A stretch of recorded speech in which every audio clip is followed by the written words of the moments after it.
And we are live. Hello and welcome to the Benefit of a Doubt podcast. Is space the final frontier or is it the ocean? Michael Fisher has a deep love and appreciation of all things Trek, and that includes a Star Trek theme cruise ship with cast members, decorations, and a life-size action figure box that provides the most delightful photo I've ever seen of Mr. Fisher. So he's here to tell us all about it. Michael Fisher, welcome back to the podcast. Adam Dowd, it is absolutely thrilling to be here to talk about something other than smartphones, even though I'm sure we will touch on those at some point. Other than foldables, I mean, you've been pretty well cubbied on this podcast. That's fine. Good. That's all I'm interested in, so that works out. Right. But spoiler alert, you'll have to be back once more before the end of the year for a Beyond a Doubt appearance because you just have to. I agree to this. And also joining us is Mr. Clifton Thomas. Welcome home from work, Cliff, because I know you literally just walked in the door. I did. I literally, as I was driving home, called my wife and said, "Put the dog in the crate. Daddy's getting ready to go to work." And then you told her what you actually meant by that. Fun fact, it was an awkward moment, and then I'm like, "No, really." According to the latest leaks, that's what Captain Pike is going to say to go to warp. Put the dog in the crate. Dog in the crate. Put the dog in the crate. Daddy's going to work. That's right. It's followed by like banjo chase music for some reason. Oh, absolutely. I can't wait for that show too. That's going to be a good one.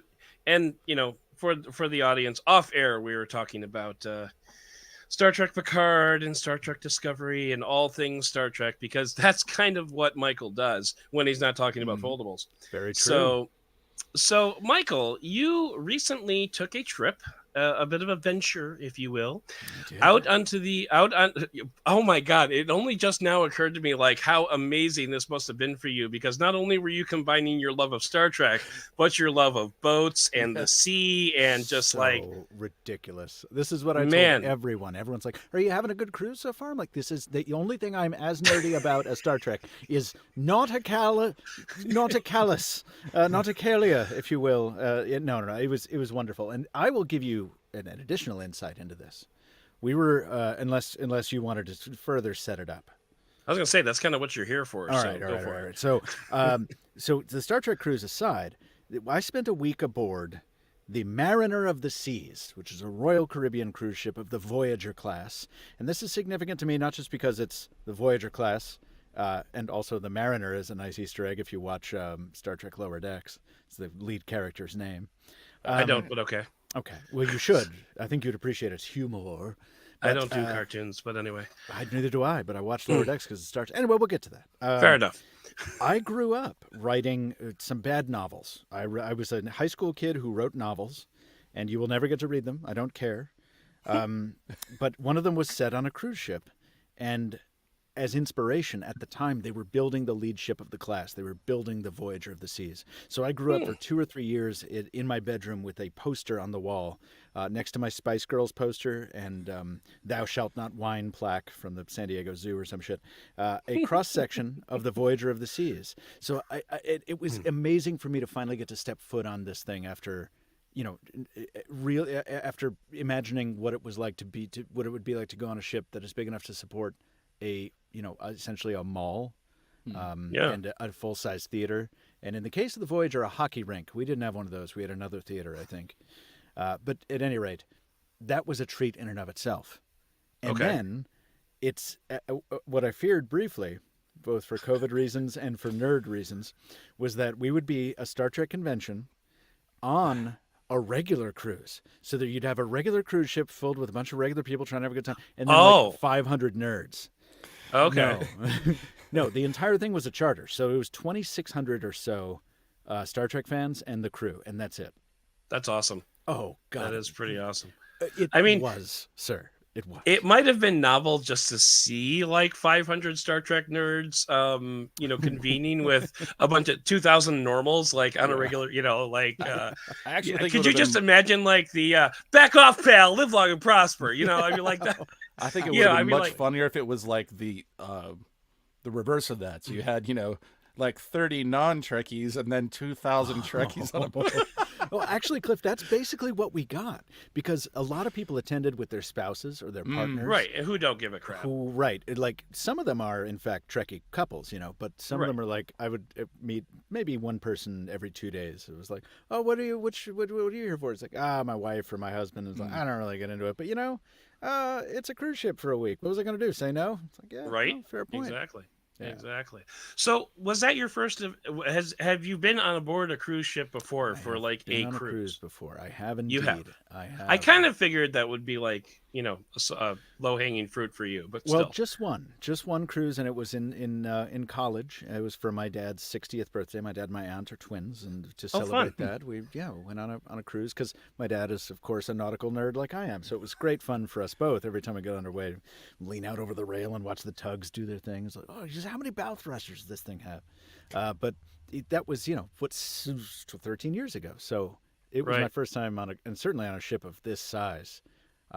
It was tremendous.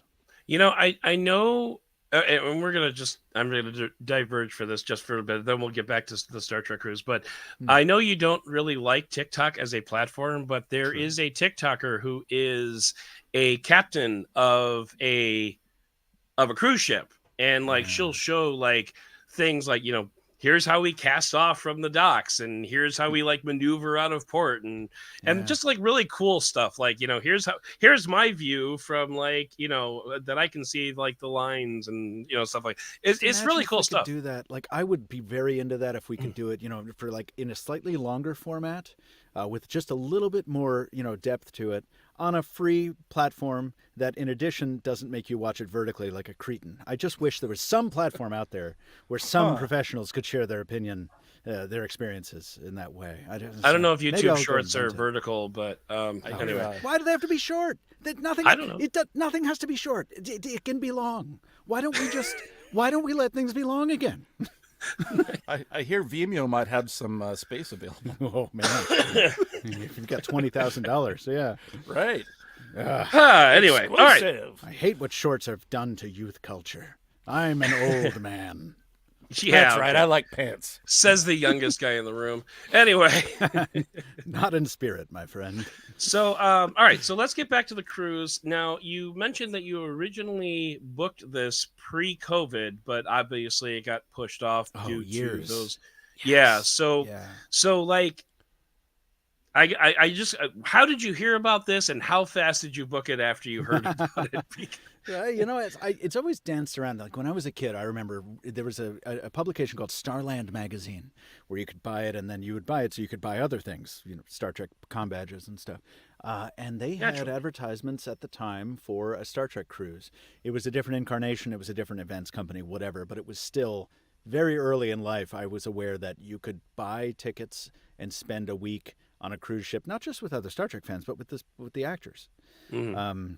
And so I think 2018 or whenever it was that I finally booked this thing, I finally had enough money to do it, which means, by the way, still I had to pay it over 12 months, and even then it was like, why the hell am I not? Why are all my bank numbers looking red now? Instead of, what's going on? It wasn't cheap, but it was. Said the guy who bought every foldable that has come out. Like, not with my own money. We got a budget for that. Well, that's true. Yeah, I mean, I guess I bought the Razor, but the Z Flip I got for free anyway. Yeah. So it was expensive, but it was worth it. It was doable, and I was so grateful to be able to do it. And then when it was pushed back by a year, I was grateful for that too. I didn't want to be on a cruise ship. I was terrified to get on a cruise ship, even as it was, man. Like I the don't fact doubt that it fell in between the crests of the Omicron wave was just fortuitous timing. But also, once I familiarized myself with all the paperwork and realized, it was one of the safer places I could be. This particular charter required everyone to be vaccinated. Right. It required a negative test result within 48 hours of boarding, which, that's a lot of space, but that's still, I don't have that guarantee. A lot can happen in 48 hours. Yeah, but like when I walk into the coffee shop in Brooklyn now, thanks to the recent changes, I have no guarantee that anyone is vaccinated. I have no guarantee that anyone has had a negative test recently, and I don't see a mask in sight. So like in many ways, the cruise ship was a very safe place to be. I see a mask. It's on my face every time. Good for you. But anyway. I wish I could claim the same, but now I'm a weak-minded person. So like I walk in, I'm like, go to put the mask on. Oh, no one else has a mask on. I will blend in with the crowd. Because Eh, what I an mean, asshole. just as an aside, human beings are gross, so I'll probably be wearing a mask Gross. for quite some time. So let me tell you, props to Royal Caribbean for if you walked into one of the many dining halls on the ship, one of the biggest one, in order to gain access. This sounds gross, but it's lovely. You walked through essentially a bathroom without the toilets. So picture Okay. this: you've got a big, broad hallway, and on either side of the hallway are like not just sanitation stations, but like running water with soap and paper towels. And you had a person there, a member of the crew, who basically didn't permit you to enter the dining room without washing your hands. So this Huh. is great. All This right. isn't just COVID stuff. This is, of course, avoiding the norovirus, all the other terrifying stuff that I was also scared of. You know, Right. I was saying, like, we're going to go to this. We're going to go to these buffets. If we have any buffet food, we're going to be the first people there when they open, and we're not going to touch a thing. You know, but they even thought of that. You know, the crew was, they would serve you. You weren't allowed to touch anything. They had this nailed down, folks, and it Oh was. yeah. Did they have salt pork and oranges to get rid of scurvy? Scurvy, yeah. I had plenty of citrus every day. Okay. So all right. So let's just kind of walk through the experience. You show up. Where did the ship sail out of? Was it Fort Lauderdale or? Port Canaveral, another bonus, Okay. my friend. Got Hey, NASA. NASA, the NASA meatball. What a treat. I mean, I listened to your Kennedy Space Center tour recap with delight, because I've taken that tour many times myself. Nice. So staying at the hotel in Port Canaveral, actually in Cocoa Beach, and driving up to the ship the following day. First of all, I got freaking blitzed the night before, and quite by accident. I went out to a bar to get something to eat real quick. It was late, and I just do some Googling, and I realize I'm a block away from one of the famous astronaut bars from the Mercury era.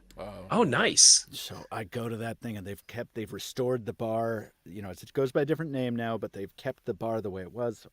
Got a bunch of drinks. I started rereading The Right Stuff. And I've got that one. I haven't read it yet.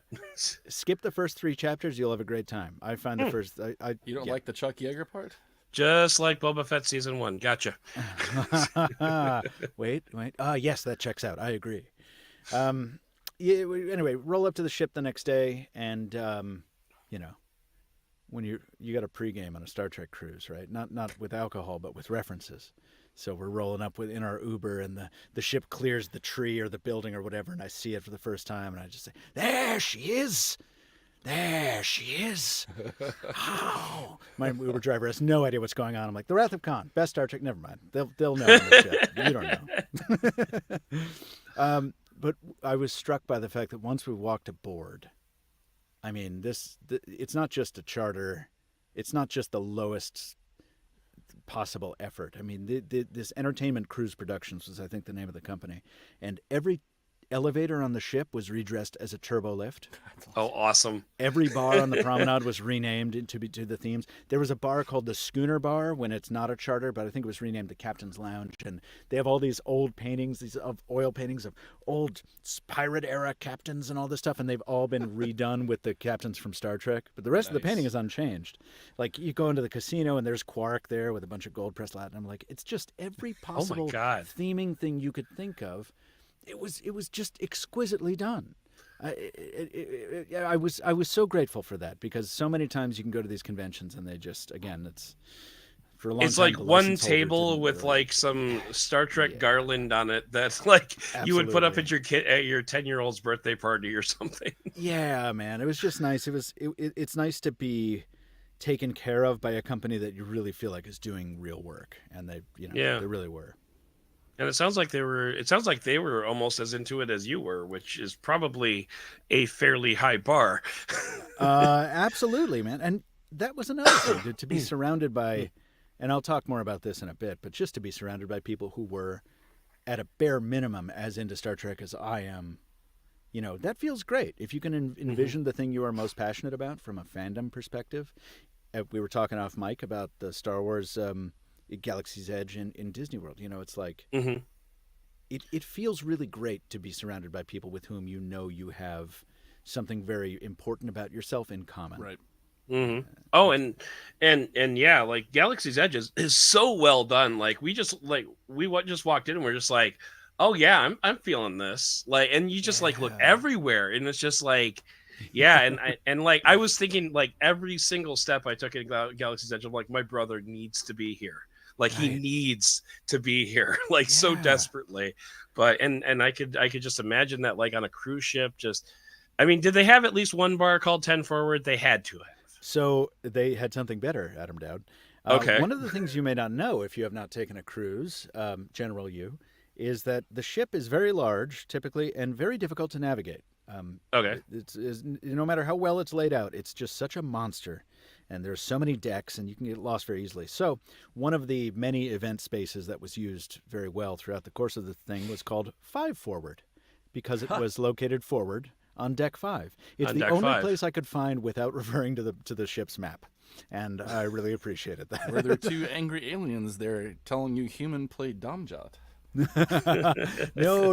Unfortunately, that was Starbase Earhart down in the crew yes. lounge.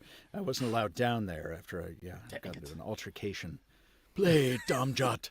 Well, you don't want to get stabbed through the back anyway, Right, so that's it's true. probably Have a okay. Because then you got to call Dr. Pulaski to come and give you a new Bail heart, you and it's out. just a Yeah, pain in it's the just- butt, it Sure really. is. I don't have enough garamba for that myself, but it's okay. Indeed. I know that about myself.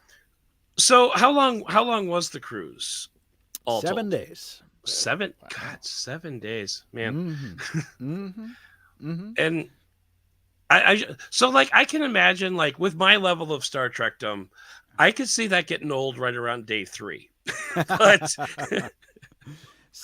Right. And you know what? I understand what you're saying. There are some things that I'll be straight with you. Like, you know, we as a fan base have a reputation for a certain degree of social awkwardness, right? Let's not no. let's not paper over that. What? So there's a degree of that. And I think if there was something I was getting a little bit tired of by day 3 or day 4 is maybe kind of that, like there's just an increased incidence of, oh, cool, I'll start a conversation with a stranger, because you can do that very easily, and that's really great. Oh yeah. But then, it's maybe a 30 or 40% chance that you're kind of going to want to get out of that conversation. not quickly, but you're not going to want to spend all night talking to this person. So, and that's true for me too, by the way. Like, it's just a matter of your communication preferences. So I think there was that, and I think it was a little annoying because it wasn't as easy to make friends, I didn't find, as it had been at the Star Trek convention in Las Vegas, because the average age of a cruiser skews a little bit older. And I think there was just a little bit of a slight disconnect there for me, because I'm very young and hip, you understand. Right, of course. This is Oh, not and speaking of which, yeah, we got to go. No, I'm just Oh kidding. yeah. Look at that. This has been intolerable. Thank you very much. Good night. One thing I was actually amused by, because I did check out your Instagram Oh yeah. pictures, and I love the fact it might have even been a link from your post, because I went and checked out the cruise because I was so interested in it. I didn't even know there was such a thing. I mean, I should have figured there was a thing like that, but just the fact that the talent that was there, we're doing things that were not Star Trek related. They were just like Robert Picardo singing, and Oh, yeah. how cool. Dude, let me tell you that sounds, if in a vacuum, people would told me that before the cruise.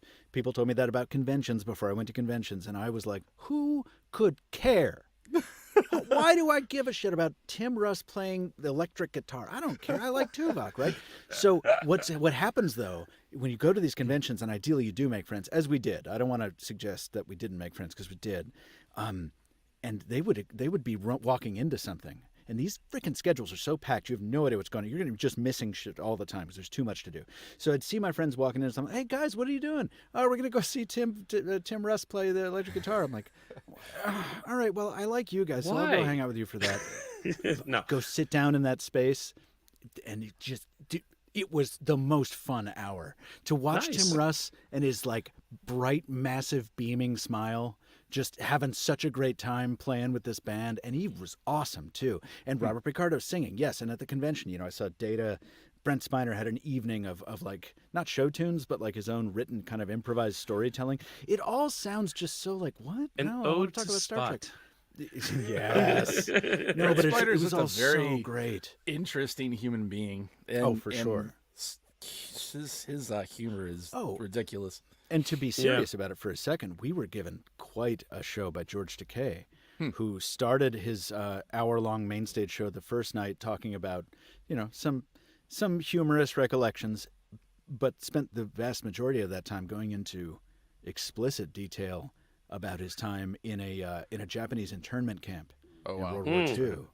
And I was sitting next to John Champion, noted Star Trek podcaster, who I've only hung out with at conventions. And he turned to me after this profound hour and a half or whatever it was, and he said, "I am so glad we were here for this." I said, "Me too." Because Takei has spoken openly about it, but he's never gone into the detail, and I never knew just how rough it was and how shameful a chapter of history that was. And that was something I didn't expect to have on my first night of a Star Trek cruise, right? Right. I didn't expect to have this profound historical experience. So it really does surprise you in a lot of really positive ways. Yeah, so I mean, and that lends to the fact that it's not just Star Trek. As much as you might want it to, as much as you might think going into it that you want it to be wall to wall Star Trek, you learn about these different dimensions of Yes. these characters. And the people that you've watched, and the people playing those characters, they have full lives outside of the spandex uniform, and so it's just learning about that is just so No. great. You're so right, and it's very relatable because we here on this podcast do not have the recognizability factor of anybody who has ever been on Star Trek, right? And yet Right. we're known for particular things. We're known for our commentary on tech. So when I'm streaming on Twitch, say, I get it. Like if I'm in the middle of playing Titanic Adventure Out of Time and somebody joins the Twitch chat and no shade, but it's like Galaxy S22 or iPhone 13, I'm like, It's not what we're here for, bro. I'm here to shred on the electric guitar, and I don't have my Vulcan ears on right now, man. Can we talk about that afterward? Right. Right. So- I And can no, I confirm, totally get it. having been a part of those streams, although I haven't had a chance to make it. Well, lately, yeah, there's I haven't been on in definitely like 3 weeks. It's fine. a bit of that. Oh, haven't? Yeah. But Yeah. yeah. Yeah, And no, you're so it's right cool. to shoot it down. I agree. Well, no, and I just try to be like, thank you. I know that's how you know me, but like, right. also let's play this game, and then I'll come back to that when I get stuck Exactly. and need It's just someone nice to to tell be me. able to silo your part of your life a little bit. It from is. the rest. It is. And actually, we talked about this. Actually, it was on there. Never mind about you coming back for Beyond a Doubt. I've had what at this point? Okay, so quick math: 15 guests on Beyond a Doubt at this point.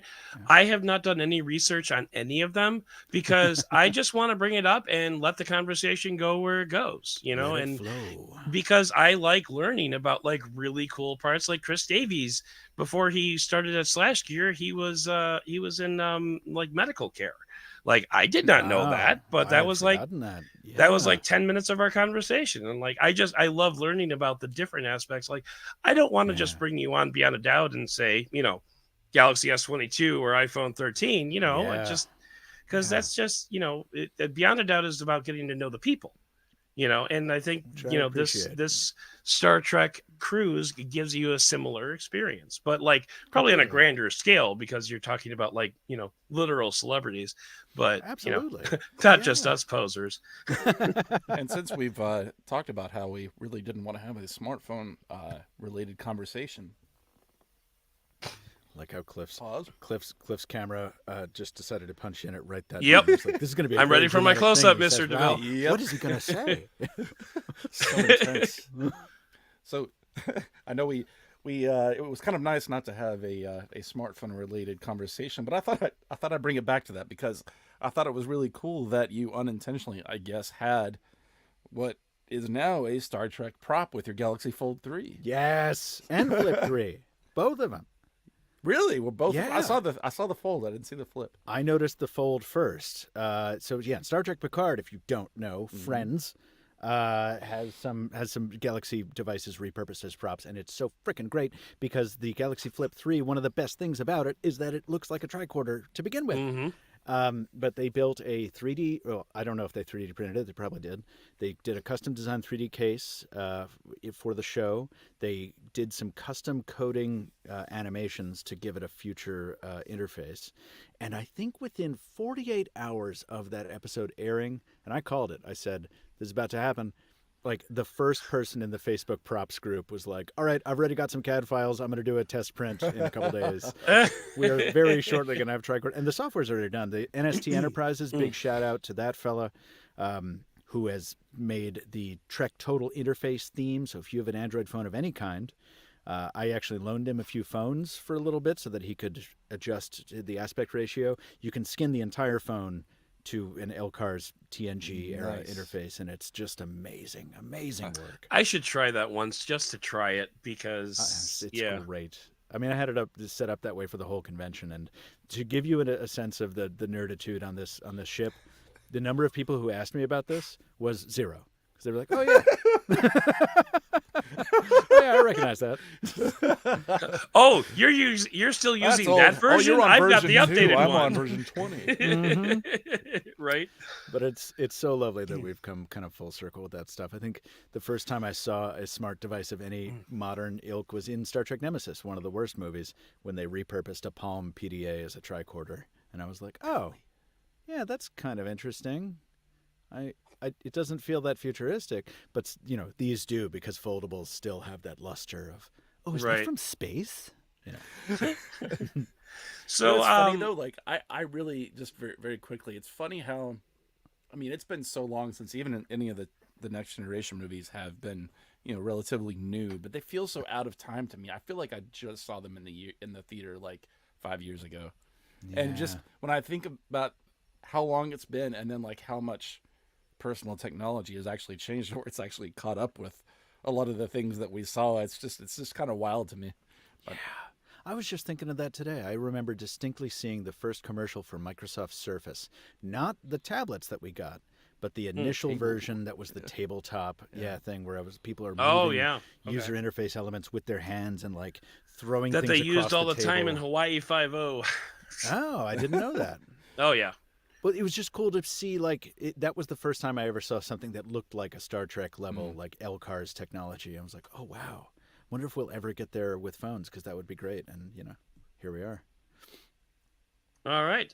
So, yeah, before we drift too far away, let's kind of bring it back in. So, like, what other kind of entertainment experiences were available on this cruise? Like, because I mean, obviously we talked about George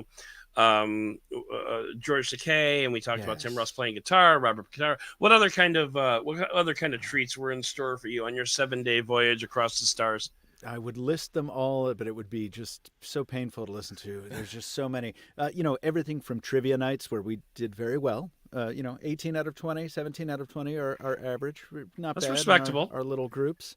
Every single night, there was a different Star Trek movie played up on deck on the big screen behind the funnel. And you could get yourself a pool chair, camp out, and watch one of the movies. One night, Walter Koenig, a.k.a. Chekhov, introduced Star Trek II, The Wrath of Khan, in the main theater, and shared with us some of his memories from that.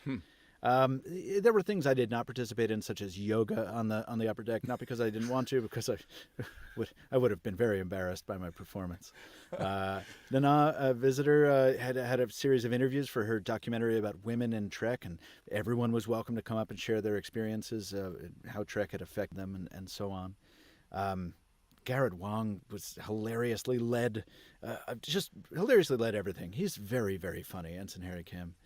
There were these extensions of games that you are familiar with, like Hollywood Squares. There was a special edition of that. Oh, that's awesome!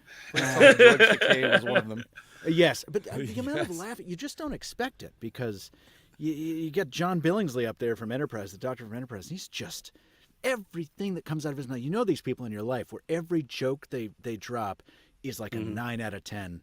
And they do 3 in a row in 2 minutes, and you're falling out of your damn chair. I mean, John Billingsley is one of the funniest people I've ever seen. It's that kind of stuff. And that's not even counting the shore excursions. That's just aboard the ship. The shore excursions, were a different level too. We went to Nassau, Bahamas, which, fine. I've my least favorite stop, I think. My favorite was St. Martin for one reason. I don't know anything about St. Martin except it's that airport you've seen on YouTube, folks, where the airport runway apron is 200 feet from the beach. Oh, yeah. I think I saw a picture of that on your Instagram. Yeah. And of course, there are 5 bars that sprouted up right there. So you can pick a place and sit there with some fried food and a Carib beer, my new favorite beer. And they have a little chalkboard set up with the incoming flight information. And we made probably our best friend we made on the cruise was a guy named Harvey, who's a doctor in New York City. And we kind of hung out with him the whole time. And he had an app that lets you listen to the local tower air traffic. So we knew when this Delta flight was going to be 15 minutes early. So we'd kind of to get another beer, walk back out up to the beach, wait for it. And that's sure enough, this freaking 757 comes right overhead. And I mean, you can see it in the video I shot. Like I start at 10x, come back to 3, come back to a single, and then this ultra wide shot, and the plane doesn't fit in the frame because it's giving me a haircut. It's just right over the top. And then you get the blast of jet exhaust in your face and people's hats are flying off, and it should not be permitted. It is manifestly unsafe, but it's the greatest thing ever. Oh, man.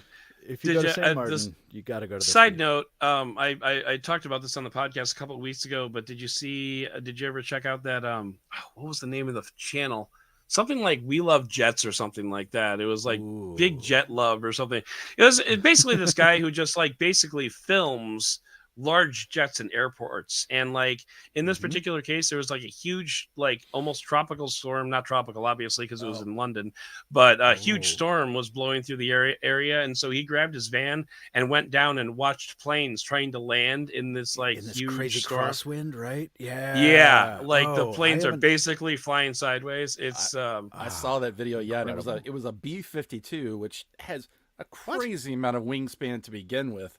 Yeah. And I mean, it was yawed so much that it was almost sideways because he was just trying to keep it. It was ridiculous. Well, there was that storm that was coming through the UK, right? That was the whole thing. It was the it was rather than batten down the hatches, he got in his van and stood out on top of it with a camera and like an app that to like kind of identified like which flights were coming in. So, and it like went viral on Twitter for a while there.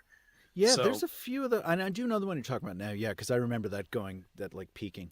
I'll tell you what's next level nerditude. I mean, that's average people can get behind that. I'll tell you what, you want to be a real airplane nerd, Adam Dowd. You don't even have to have a stormy day. You just tune into one of these several YouTube channels whose entire thing is just to do live takeoffs and landings of regular commercial traffic. I have this on my TV a shameful degree. Like, I'll just be watching the LAX inbound and outbound traffic. Like, yeah, man. And, there's a commentator, because they know they've got all the info. So it's like, oh, yeah, this big, beautiful 777 here. Nice wide body. Going out to Kalamazoo today. Really looking great there. There's Jose behind the camera, keeping it in frame. That's real nice. And it's just such a chill, enjoyable time. Oh yeah, see this guy, he was all like, "You got this, boy. You got this. Get it down now. Get it down. All right, good job there. Good show." I mean, it was beautiful. So, but yeah, it was no golf commentators. So, what a shame. Yeah, I know. That sounds really cool. The Bob Ross airline. Oh, yeah. Oh, a little Airbus so, 321 there. Maybe it's a Boeing. Maybe it's an Airbus. It's your world. You make it your aircraft. Narrow body. All right. Wide body. So we're coming up on time here, at least as the amount of time that I had asked from you. So let's get some final thoughts on the Star Trek. Left, yeah. Let's get some final thoughts on the Star Trek cruise and overall impressions, worth the money. Do you want to say like how much it was? No. Okay, fair. These are publicly available fees. If you want to know, you can look it up. There was a comma in it, and it was way the hell into the commas. All right. But I will say this: everything was look, this has been something of a theme, right? I'm a freaking old man, and sometimes old men appreciate things that they perceive to be disappearing from the world. I do not mean to say that these things are disappearing from the world for reasons that we should blame on the workers. I am also not trying to ask for, when I go to McDonald's, to be really taken care of by the people who work there. That is not what I'm talking about. But when you have not experienced any degree of service, up to and including hotels, because hotels are so understaffed and the COVID complications and everything. But when you then go onto a ship where there is a degree of care spent in making sure you have a good time, because it's understood how much money you're spending, it is so goddamn refreshing. Everyone is so overly courteous to you that if you are a person with any kind of soul, you feel like you should reciprocate that. And as a result, there's such a friendly time. And I'm just talking about the crew interaction.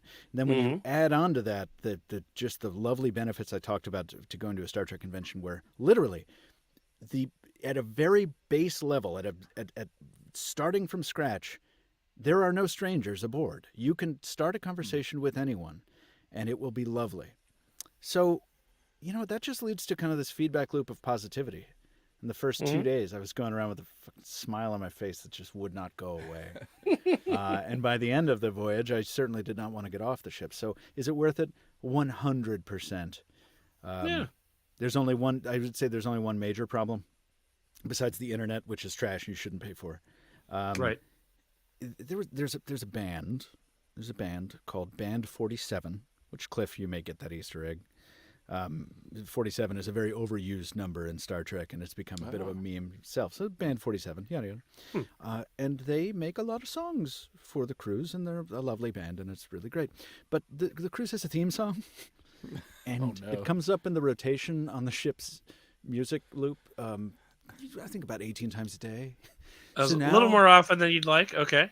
Whenever anyone says Star Trek cruise, unfortunately, my brain just immediately locks itself into an immediate playback of Star Trek cruise. And it's one of the worst things that's ever happened to me. And if there were one thing that was going to keep me off a future Star Trek cruise, it's that song. So yeah, avoid that song if you can. And for the record, I looked up the pricing. It's not that bad. What are they advertising?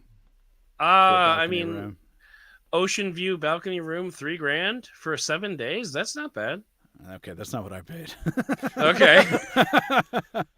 I mean, I don't even know if this is. I'm at StarTrekTheCruise.com, so I don't know. No, that's it. Yeah, that is. Oh, okay, yeah. So well, yeah, I think yeah. Well, you know what? That's quite a good rate. And by the way, and it's also possible that prices have changed since you first booked it, and it's also we're off season now, so that's probably part of it too. But just the Star Trek stuff aside, and it was great. I mean, the thing is, I sprang for a balcony room because I've had an inner cabin on cruises before, and it was fine. And what they say is true, right? You're not going to spend that much time in the room, so don't spend too much on the room. Fair enough. Right. Having gotten the balcony this time, though, and being able to leave the door open and fall asleep to the sea. Hard agree. Wake up and go out there and have a coffee on the balcony and I don't even know what you're going to say. I'm going to agree with it. Yeah, I would never go a different way. So if you go and if you have the means, I highly recommend getting a balcony because I wouldn't change it. Little Ferris Bueller Easter egg there at the end there. I appreciate that. It is so choice. Nice. So I was going to take some time to talk about a tech, but I'm just not going to do that because. I got 5 minutes if you want to talk about a tech, Well, I mean, I guess we could. I mean, since we are in that level of nerddom, this is not Star Trek nerddom. This is, in fact, Ghostbusters nerddom, and I just devoted 13 hours of my Saturday assembling the Ecto One, from Ghostbusters Afterlife. Now. This is in this video. This is just some really stupid shot videos that I shot just to kind of give people an idea of the inner workings of the mechanisms of this. That's the gunner seat that's popping out there, and this is the steering wheel mechanism that turns the wheel back and forth and blah blah blah. But some Technics pieces in there. So I really dug building this thing. This Ghostbusters vehicle, this is the hinge mechanism that I thought was actually kind of cool. So cool. You could have hinges on Legos. Right? And so this is definitely more of a showpiece than it is something that you're going to play with. Just because there are a lot of pieces that can and will fall off. So, you know, just beware of that. If you're going to build this, you're going to put it on a shelf and you're going to look at it and you're going to love it. So don't buy this for your 10-year-old. It will not last. But just like, you know, like with all things Lego, and we've talked about this before on the podcast, there's such close attention to detail on like all of these different features of the thing. I love it. It's $200, which is way expensive. But it's unfortunately not the only $200 Lego set that I own. So this is definitely like, you know, upper echelon of Legos. I'll just run the video again because, you know, why not? And Lego, by the way, Legos is never plural. But this is just like that next level of detail. And I love the Ghostbusters. Probably still not as much as Cliff and Michael love Star Trek, but still it's up there. Ghostbusters Afterlife was a masterpiece and I loved it. And this is the car from Ghostbusters Afterlife. There's a little trap on wheels that kind of shoots out the back. If you saw it on the video, that like, what is you that? know, Is that one of those things you lay on your back and you get like in speed and you get like no, out? it's a ghost trap. And so if you haven't seen Ghostbusters Afterlife, there's a ghost trap on like an RC vehicle that they can like have drive out in front of the car and like catch a ghost and stuff like that. There So it is. if you haven't seen Ghostbusters Afterlife, then a lot of this won't make sense. The only detail that I did not add was they had like stickers for like rust spots that you could stick onto there, which corresponded with the vehicle in Ghostbusters Afterlife because it was like kept in a garage for 20 years and blah, blah, blah. I did not add those because I wanted a pristine looking Ecto one.